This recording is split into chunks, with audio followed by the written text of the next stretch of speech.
Most Americans admit they use social media at least once per day. But they also believe that social media platforms like Facebook and Twitter are doing more to divide us than unite us, according to research by NYU and the University of Cambridge.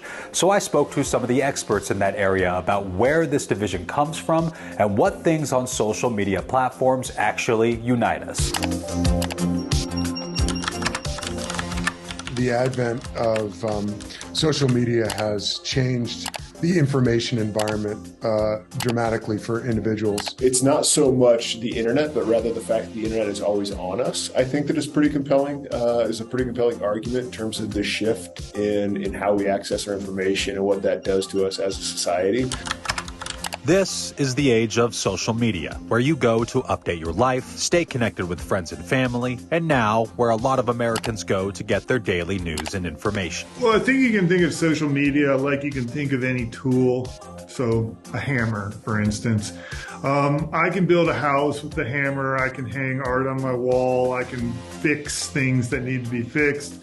But I can also swing that hammer just wildly, and I can, put holes in the drywall in my living room, or, hit myself in the head. And I think that that's kind of how I look at social media, is that it's a mix of good and bad. It's an insanely steep curve that has occurred over the last 25 years when it comes to technology, when it comes to access to information. And I think what is so wild is how fast things change. According to the Pew Research Center, about 53% of Americans say they get their news from social media. We have taken to using information and feelings that used to be so specific to our private and our personal lives, and they were in that space, right? They maintained that space, and we've really made the personal political now. One problem is that happens on both sides of the aisle, so that people on both sides tend to have really strong opinions about these issues,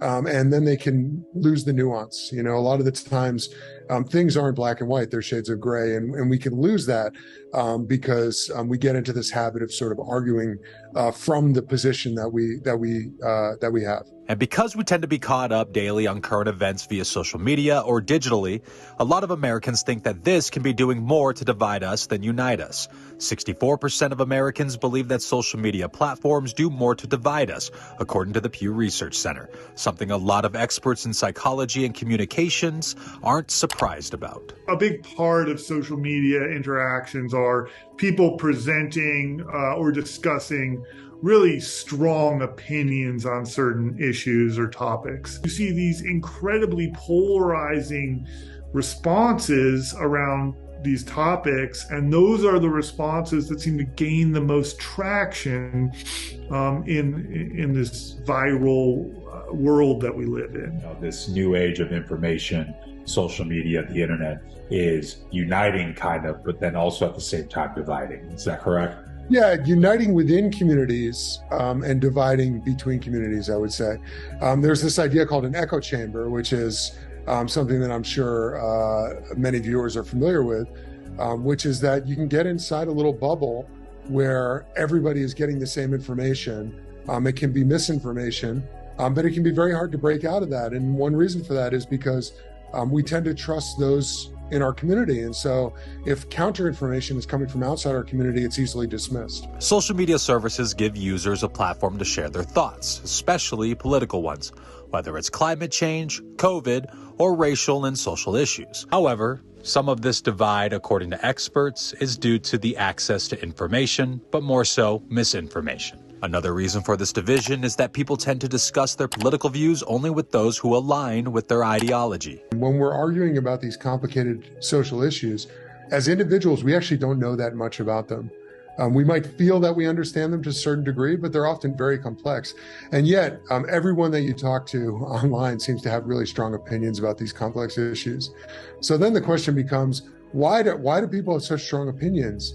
And a lot of my research delves into that. And one of the reasons is because when we're part of a community that has a particular position, just by virtue of participating in that community, we tend to feel like we understand the issue better than we do. However, there are sparks of uniting over causes on social media, particularly when a tragedy happens. Whatever sort whatever character these tragedies take on, you do see time and time again, people are interested and motivated in being a positive voice around a problem. Social media does allow that. And I think that that's not something that we can just say doesn't matter, because it does matter. In order to become more united, experts suggest limiting their time on social media and read through information and formulate their own opinions based on facts that overrule misinformation. I think that we need to take a step back from that. We need to understand that social media isn't necessarily real life, and